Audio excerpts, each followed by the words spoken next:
What do Simone Biles, Justin Timberlake, Albert Einstein, Thomas Edison, Salvador Dali, Winston Churchill, what do they all have in common? ADHD. Many highly successful and influential people have ADHD and have learned how to use their ADHD as a superpower instead of an obstacle, and you can do the same. So what the hell is ADHD anyway? ADHD stands for Attention Deficit Hyperactivity Disorder. And well, why does ADHD happen? Well, main reason is the brain has very specialized messengers required for specific tasks. And would you believe that there's a specific messenger for concentration and also one for pleasure derived from movement? Wow, who knew? Well, now you do. Those with ADHD are short-staffed on the concentration and pleasure messengers, so the brain adapts in ways that can be amazing if the staffing situation is understood, and it can be hectic if not recognized, or even worse, ignored. So those with ADHD often develop creative workarounds, and with practice can develop it into a superpower. So backing up a little bit, let's describe the three basic forms of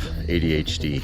The first is inattentive, the second is hyperactive, and the third is combined. So inattentive, that one I struggle with a little bit. Hyperactive is predominantly characterized by impulsive behaviors, hyperactive type behaviors. Trouble sitting still, trouble regulating is predominantly characterized by impulsive behaviors. Combined ADHD is combination of trouble concentrating and also having trouble regulating certain impulses. ADHD cases are on the rise. In the last 10 years, there's been a 30% increase in diagnosis of ADHD. Now, does that mean we have more people with ADHD now than before? Does that mean that we're detecting it better? Probably both. There's a lot that is still not understood about ADHD. It's one of the reasons why I'm adding my voice to this as an adult that has it and had an incredibly late detection.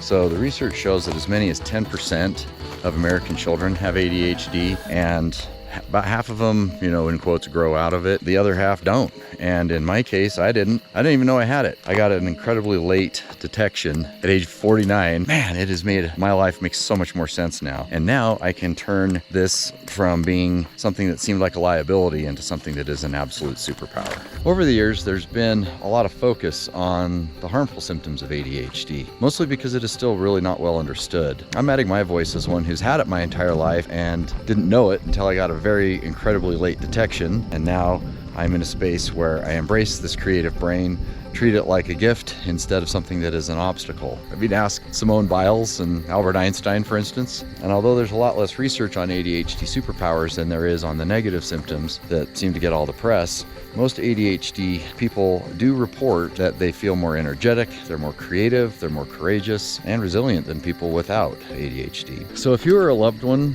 have ADHD, there's hope for not just a normal life, there is hope for a freaking awesome life. And this channel is going to be exploring the why and how of ADHD, and then it can be leveraged for increased creativity, productivity, happiness, satisfaction, and it's also a place where your curiosity is rewarded. Like and follow to start your journey to learning how to achieve this, resilient, calm, and strong life. If you are a fellow neurodivergent and don't necessarily have ADHD, please, this is for everyone. I'd like to have people share their thoughts, their ideas, where you're at on your journey, what your superpowers are, what your obstacles are. You can do that down in the comments section. A community that forms around this that helps you feel strong, that helps you be empowered, and that validates your amazing brain. Also, I'm curious, if you have ADHD and you have a superpower, put it in the comments below. I want to hear about it. I just think it is fascinating to explore everybody's particular gifts and appreciate them for what they are, which is amazing, and be in a place where they're validated instead of being shushed. I spent an awful lot of time in detention growing up,